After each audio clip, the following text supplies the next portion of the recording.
बुलवान के बिहारी लाल की जय। जय जय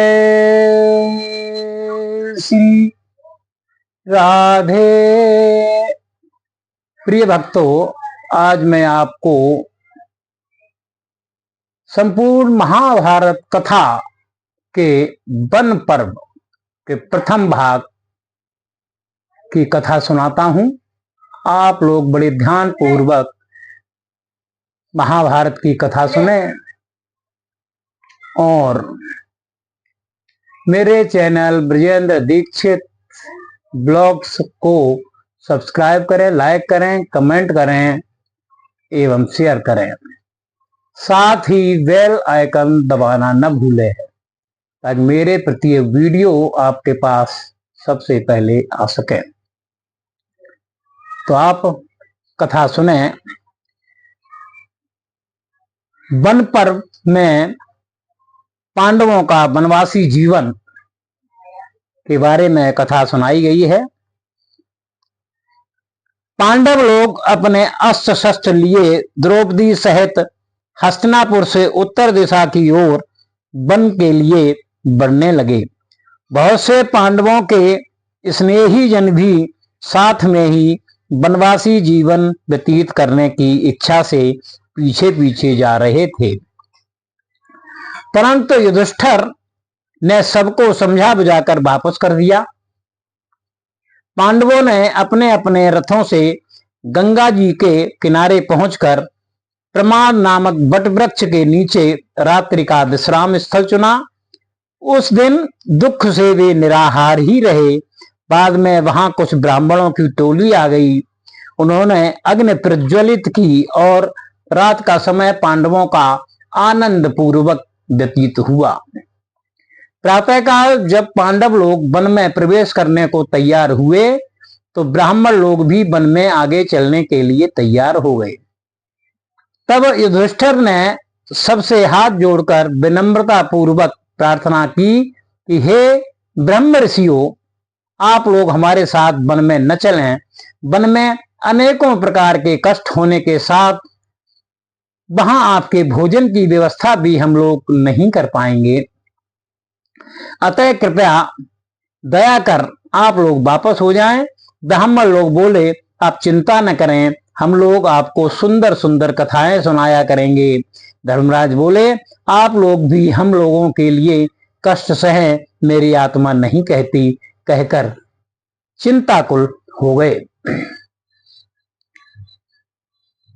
तो इस प्रकार पांडवों का वनवासी जीवन शुरू हो गया। पांडव सौनक ऋषि के आश्रम में पहुंचते हैं। वहां पर सौनक ऋषि का युधिष्ठिर को उपदेश जो दिया है उसके बारे में बताया गया है। शास्त्र ज्ञाता सौनक जी बोले, हे युधिष्ठिर, दुखी मत हो, आप बुद्धिमान हैं। आपको धन नाश और भाइयों को कष्ट में देखकर दुखी नहीं होना चाहिए। यदि आप धर्म करना चाहते हैं तो धन की इच्छा को छोड़ दीजिए। ज्ञानी लोग वेद के कथनानुसार ही निष्काम भाव से अपना कार्य करते हैं। यज्ञ करना, वेद पढ़ना, दान करना, तप करना, सत्य बोलना, क्षमा करना, इंद्रियों को जीतना और लोभ न करना, ये 8 धर्म के मार्ग हैं। इनमें 4 पहले पितृलोक जाने के उपाय हैं, जो कि आप लोग अपने कर्मों से पितृलोक जीत चुके हैं। पिछले 4 देवलोक देने वाले हैं। जिस प्रकार 7 दिगन, 11 रुद्र, 12 आदित्य, 8 वसु और दोनों अश्विनी कुमार योग्य साधन द्वारा जिस प्रकार प्रजा का पालन करते हैं, उसी प्रकार आप भी तपस्या करके अपना मनोरथ सिद्ध कीजिए। सूर्य द्वारा युधिष्ठिर को अन्न का अक्षय पात्र देना। युधिष्ठिर ने सौम्य ऋषि से पूछा, ये ब्राह्मण लोग भी साथ में चलना चाहते हैं, अतः मुझे क्या करना चाहिए? सौम्य ऋषि बोले, हे युधिष्ठिर, तुम सूर्य के शरणागत बनो क्योंकि सूर्य ही अन्न रूप है तथा सूर्य ही पिता और पालन करता है। तुम तपस्या करके अपनी आत्मा को शुद्ध करके ब्राह्मणों की सेवा करो। मैं तुम्हें सूर्य का अष्टोत्तर सतनाम स्तोत्र सुनाता हूँ, ध्यान पूर्वक सुनो। फिर धौम्य ऋषि ने सूर्य स्तोत्र को सुनाया, जो इस प्रकार है। सूर्योर्यमावगस्पष्टा पूषाणकर सविता रविः गभस्थिमान जहा कालो मृत्युर्धता प्रभाकरः। इस प्रकार से पांडव सूर्य की स्तुति करने लगे। सूर्यदेव युधिष्ठिर की स्तुति से प्रसन्न होकर अग्नि के समान प्रकाशमान स्वरूप से दर्शन देते हुए कहने लगे, हे युधिष्ठिर, तुम्हारी मनोकामना पूरी होगी। मैं तुमको 12 वर्ष तक नित्य अन्न दूंगा। यह विचित्र पात्र मैं तुम्हें देता हूँ। इस पात्र में बने हुए पदार्थ को जब तक द्रौपदी भरोसा करेगी तब तक वह पदार्थ समाप्त नहीं होगा, और अब से 14वें वर्ष में तुमको पुनः राज्य प्राप्त हो जाएगा। युधिष्ठिर उस पात्र को लेकर जल से बाहर निकले और उसमें द्रौपदी से भोजन बनवाकर पहले ब्राह्मणों को भोजन करवाया, फिर छोटे भाइयों को, फिर स्वयं भोजन किया। बाद में द्रौपदी के भोजन करने के बाद भोजन पात्र से ये समाप्त हो गया। इस प्रकार नित्य ब्राह्मणों को भोजन करवाकर मनोकामना पूरी होने लगी। गंगा तट से चलकर अर्धरात्रि में पांडव लोग काम्यक वन यानी कुरुक्षेत्र में पहुंचे। काम्यक वन में प्रवेश करते ही चमकाती हुई आंखों वाला राक्षस एक हाथ में जलती हुई मशाल के साथ दोनों हाथ फैलाए रास्ता रोके सामने से चला आ रहा था, तथा वह अपनी राक्षसी माया फैलाकर भयानक आवाज कर रहा था। धौम्य ऋषि ने मंत्र पढ़कर राक्षसी माया नष्ट कर दी। युधिष्ठिर द्वारा परिचय पूछने पर उसने अपना नाम बकासुर का भाई किरमीर दैत्य नाम का नरभक्षी राक्षस बताया, तथा उसने पांडवों को खाने की इच्छा व्यक्त की। यह सुनते ही भीम क्रोधित हो गए और दोनों में भयंकर युद्ध के बाद भीम द्वारा किरमीर राक्षस मारा गया।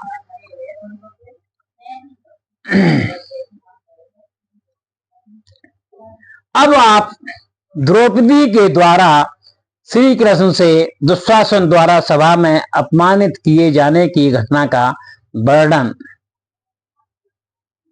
सुने। पांडवों के बन जाने की सूचना पूरे विश्व में दावानल की तरह फैल गई। दूर दूर के राजा महाराजा और महर्षि वन में जाकर पांडवों से मिलते और नाना प्रकार से उन्हें सांत्वना देते थे। भोज अंधक और वृष्ण वंश के यादव राजा द्रुपद के पुत्र धृष्टद्युम्न, वेदी के राजा धृष्ट केतु पराक्रमी, पांचों भाई केकई उस भयंकर वन में श्री कृष्ण जी के नेतृत्व में युधिष्ठिर से मिलने आए। युधिष्ठिर की व्याकुलता देखकर कौरवों के प्रति श्री कृष्ण क्रोधित हो रहे थे। अर्जुन ने क्रोध को शांत किया। श्री कृष्ण जी की बात सुनकर द्रौपदी करुण क्रंदन करती हुई उनके पास आकर विलाप करती हुई बोली, हे श्री कृष्ण, मैंने सुना है कि आप मनुष्य और देवता दोनों के ही ईश्वर हैं, मालिक हैं। इसलिए स्नेह के कारण ही मैं अपने ऊपर बीती दुख की कहानी सुना रही हूँ।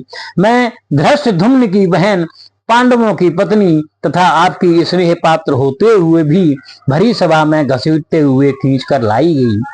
भरी सभा में दुशासन ने मेरा चीर खींचकर नंगा करने का प्रयत्न किया तथा उन दुष्टों ने दासी भाव से मेरा उपयोग करना चाहा। मुझ एक वस्त्रा नारी पर पापी दुशासन ने जो अत्याचार किया, मैं अपने मुख से नहीं कह सकती। आपने यदि मेरे शील की रक्षा न की होती तो उस वक्त जिसे कल्पना भी नहीं किया जा सकता वह भी घटना घट जाती।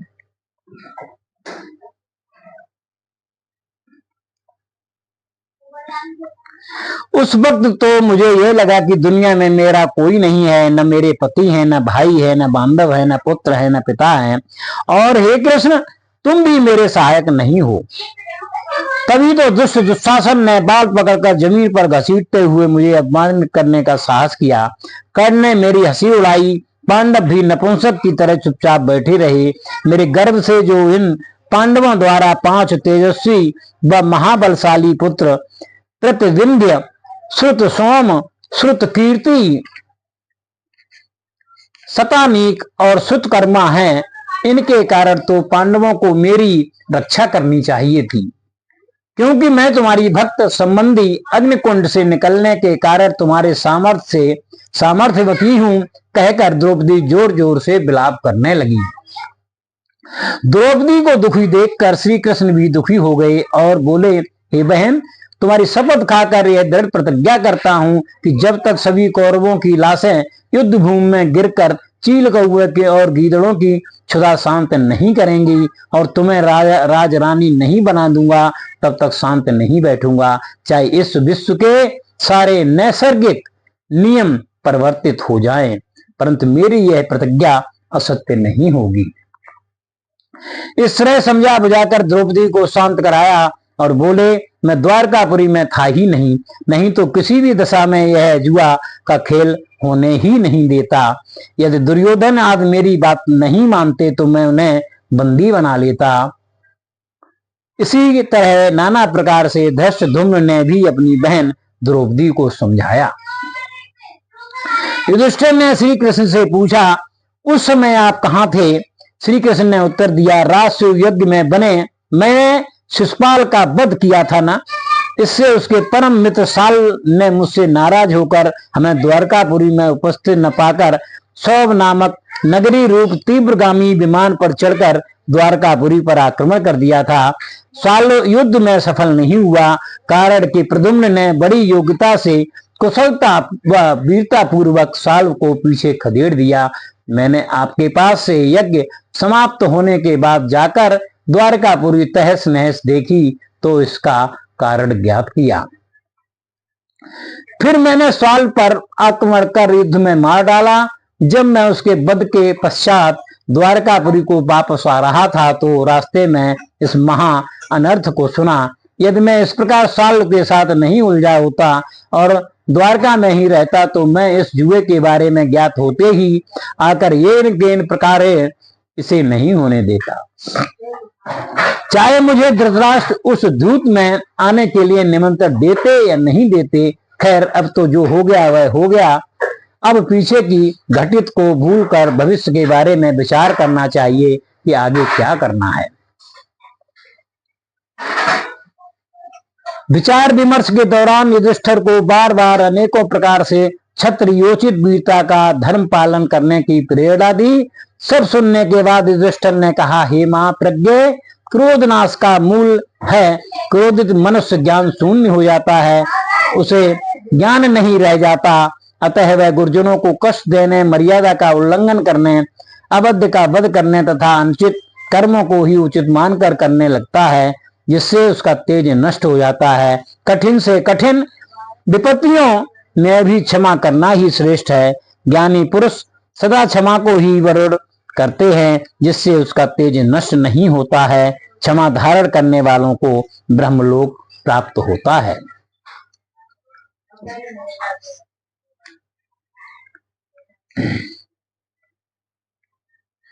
अब आप धर्मराज युधिष्ठिर को द्रौपदी व भाइयों द्वारा समझाना। द्रौपदी बोली, हे महाराज, कर्म द्वारा ही भिन्न भिन्न लोकों को मनुष्य प्राप्त कर सकता है। कर्म न करके केवल दया, धर्म, क्षमा, सरलता और लोकापवाद से डरकर संसार में कोई भी व्यक्ति जीवन में उन्नति नहीं कर सकता। आपने कभी धर्म मार्ग को नहीं छोड़ा, इसलिए सब प्रकार से सुख के योग्य होते हुए भी भाइयों सहित इस विपत्ति जाल में फंसे हैं। माना कि राजा धर्म की रक्षा करता है, परंतु यहाँ तो उल्टा ही हो रहा है। युधिष्ठिर ने धर्म के सम्मान, धर्म की व ईश्वर की महत्ता का वर्णन करते हुए ईश्वर की निंदा व तिरस्कार न करने के लिए समझाया। द्रौपदी बोली, महाराज, मैं धर्म व ईश्वर की निंदा नहीं करती हूँ, मैं तो कर्म करने की बात कहती हूँ कि जब तक आप सब पांडव कर्म नहीं करेंगे तो राज्य पाने की आशा मृग तृष्णा ही बनकर रहेगी। भीम ने भी द्रौपदी के विचारों का समर्थन किया। युधिष्ठिर ने कहा, तुमने जो प्रतिज्ञा की है उसे अभी पूरा करने का समय नहीं है। मैं प्राण के भी सामने सत्य को बड़ा समझता हूँ तथा मेरी 13 वर्ष की वनवास की प्रतिज्ञा भंग नहीं हो सकती है। भीमसेन बोले कि 12 वर्ष के वनवास के पश्चात 1 वर्ष के अज्ञातवास में हम लोगों को गुप्त रह पाना असंभव है, क्योंकि इस मेरे बलवान और विशाल शरीर को छिपा पाना कठिन है। नकुल का सौंदर्य व सहदेव की विद्वता भी किसी से छिपी नहीं रह सकती। जगत ख्याति प्राप्त सुंदरता की मूर्त रूपवती द्रौपदी को भी छिपा पाना संभव नहीं है तथा असंख्य दुर्योधन के छद्मवेशी गुप्तचरों से युधिष्ठिर व अर्जुन को छिपा पाना कहाँ तक संभव है। फिर पहचाने जाने के बाद 12 वर्ष का वनवास व 1 वर्ष का अज्ञातवास क्रम तो आजीवन समाप्त नहीं होगा। इसलिए मेरे विचार से 13 साल के बदले 13 माह का ही वनवास व अज्ञातवास ठीक है, क्योंकि हमने यह प्रतिज्ञा धोखे में पढ़कर की है, अतः इसे भंग करने में भी कोई दोष नहीं है। इस वार्ता के दौरान व्यास जी भी उपस्थित हो गए और युधिष्ठिर की मनोभावना को भांप कर बोले, हे राजन, मैं तुम्हें प्रतिस्मृति मंत्र देता हूँ, तुम इसे अर्जुन को देना। इसके प्रभाव से अर्जुन के तप करने पर भगवान शंकर व इंद्र के द्वारा दिव्य अस्त्र प्राप्त होगा, जिससे तुम्हारी मनोकामना सिद्धि होगी तथा इस स्थान को त्याग कर कहीं अन्यत्र चले जाओ।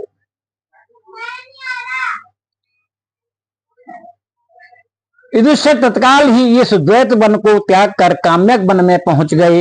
वहां उन्होंने अर्जुन को प्रतिस्मृति मंत्र दिया। फिर अर्जुन अस्त्र से सुसज्जित होकर तपस्या करने के लिए हिमालय में इंद्रकील पर्वत पर पहुंच गए। वहां एक पेड़ के नीचे बैठे ब्राह्मण ने अर्जुन को रोकते हुए कहा, ठहरो, तुम अस्त्र लेकर क्षत्रिय वेश में शांतिपूर्ण आश्रम में क्यों आए हो? यहाँ तो हर्ष और विषाद से रहित तपस्वी गण रहते हैं। तुम इन शस्त्रों को फेंक दो। परंतु अर्जुन धैर्य पूर्वक खड़े रहे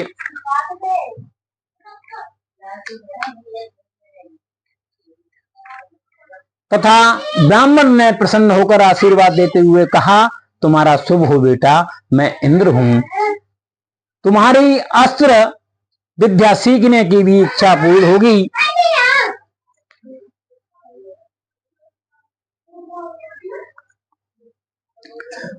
तुम्हारी अस्त्र विद्या सीखने की भी इच्छा पूर्ण होगी। तुम भगवान शंकर के दर्शन करने का प्रयत्न करो, मैं वहीं आकर तुमको दिव्य अस्त्र प्राप्त कराऊंगा।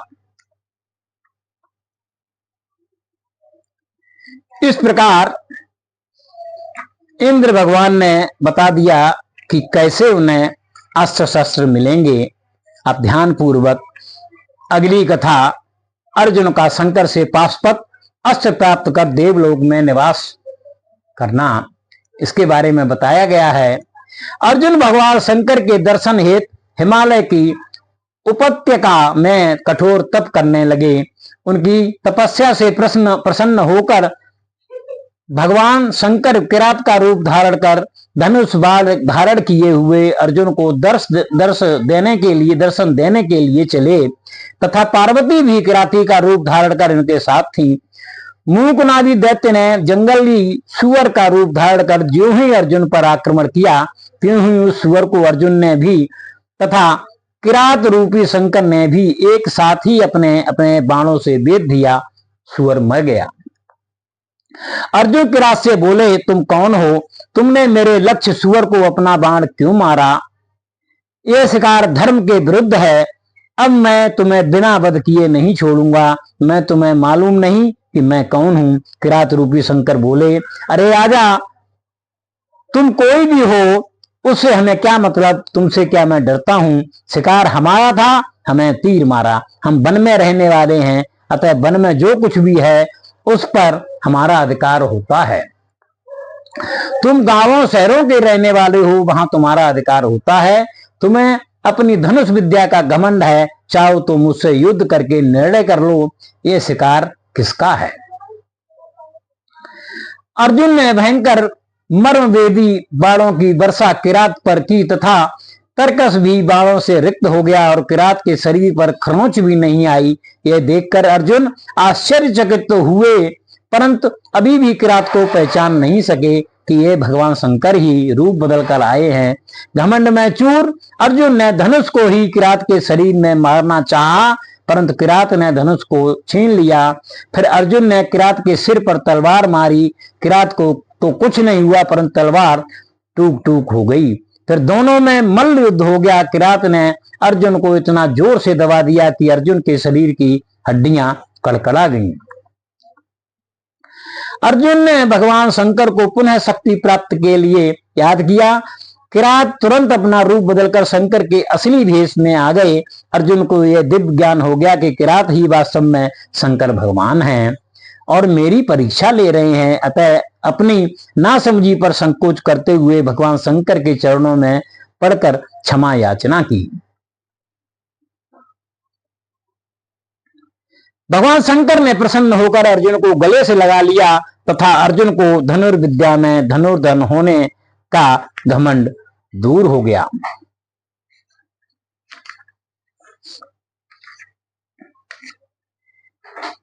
शिवजी ने अर्जुन के छीने गए सारे अस्त्र शस्त्र व धनुष बाण वापस कर दिए। फिर अर्जुन को पाशुपत नाम का दिव्य अस्त्र देकर कहा कि इस अस्त्र को मंत्र पढ़कर धनुष पर चढ़ाने से सहस्त्र शूल, उग्र रूप वाली गदा तथा असंख्य विषैले सांपों जैसे बाढ़ उत्पन्न होकर शत्रुओं का नाश करेंगे। उसके बाद अपने कर कमलों से अर्जुन के शरीर की पीड़ा को हरते हुए अंतर ध्यान हो गए। बाद में यमराज ने अपना दंड, वरुण ने पास और कुबेर ने अंतर ध्यान करने वाला प्रत्यापन नामक अस्त्र अर्जुन को दिया। देवराज इंद्र का साथी मायामय रथ के द्वारा अर्जुन को देवलोक ले गया। अर्जुन देवलोक के अद्भुत दृश्यों का दृश्यावलोकन करते हुए सिद्ध तथा ऋषियों से सेवित इंद्रपुरी के अंदर इंद्र सभा के पास रथ से उतरकर सभा भवन में पहुंचे। वहीं उन्होंने इंद्र को प्रणाम किया। इंद्र ने उन्हें आशीर्वाद देते हुए अपने पास आसन पर ही बिठा लिया। अर्जुन वहां इंद्रपुरी में 5 वर्षों तक रहे। इसी बीच इंद्र ने उन्हें सभी प्रकार के अस्त्र विद्या सिखाकर कुछ दिव्यास्त्र दिए। बाद में गंधर्व चित्रसेन के द्वारा अर्जुन ने नृत्य, संगीत व वाद्य यंत्रों की भी शिक्षा ली। एक दिन रात्रि के समय रूप लावण्य से युक्त उर्वशी कामासक्त होकर अर्जुन के पास आई। अर्जुन ने उर्वशी को प्रणाम करते हुए कहा, देवी मैं आपकी क्या सेवा कर सकता हूँ? जो आज्ञा हो वही करूं। अर्जुन की निश्चल व कामहीन वाणी सुनकर उर्वशी घबराई और अपनी सारी कथा अर्जुन को बतलाई। अर्जुन बोले, आप क्या कह रही हो? आप तो कुंती व इंद्राणी के समान मेरे लिए पूजनीय है। कामासक्त उर्वशी अर्जुन की ऐसी बातें सुनकर क्रोधित हो गई और शाप दिया कि तुमने हमारी काम वासना शांत नहीं की है, इससे मैं तुम्हें शाप देती हूँ कि तुम्हें स्त्रियों के बीच नाचना गाना पड़ेगा और तुम नपुंसक कहलाओगे। उर्वशी चली गई। अर्जुन ने उर्वशी की सारी बातें इंद्र को बताई। इंद्र ने कहा, हे पुत्र, तुमने धैर्य से ऋषियों और देवताओं को जीत लिया है। यह शाप तुम्हारे 13वें वर्ष के अज्ञातवास के समय हिजड़े के रूप में रहकर गुप्त रहने में काम आएगा। 13वें वर्ष समाप्त होते ही तुम पुनः पुरुष रूप में आ जाओगे। एक दिन इंद्र के दरबार में लोमस ऋषि आकर इंद्र के बराबर ही आसन पर अर्जुन को बिठाकर देखकर सोचने लगे कि आखिरकार अर्जुन ने ही कौन सा पुण्य कर्म किया है जिससे कि ये देवताओं द्वारा पूजे जा रहे हैं। ऋषि के मन के भाव को पहचान कर इंद्र बोले, यह आश्चर्य की बात है, आप ब्रह्म ऋषि होते हुए भी अर्जुन रूप नर को नहीं पहचान सके। ये पातालवासी निवात कवच नामक राक्षस को मारकर ये नरलोक में जाएंगे। आप मेरी तरफ से काम्यक वन में युधिष्ठिर के पास जाकर अर्जुन का सब कुशल क्षेम बताएं एवं कहें कि वे लोग अर्जुन के विषय में चिंता न करें। वे शस्त्र विद्या सीख कर देवताओं का कार्य कर शीघ्र ही आएंगे। तब तक आप लोग तीर्थ यात्रा करें, जिसके साथ पाप दूर हो जाएंगे। इस प्रकार वन पर्व का ये प्रथम भाग समाप्त हुआ। आप मेरे चैनल ब्रजेंद्र दीक्षित ब्लॉग्स को सब्सक्राइब करें, लाइक करें, कमेंट करें एवं शेयर करें। साथ ही बेल आइकन दबाना न भूलें। यदि आपको ये संपूर्ण महाभारत के वन पर्व की कथा अच्छी लगी हो तो आप शीघ्र ही इसे लाइक करें। धन्यवाद।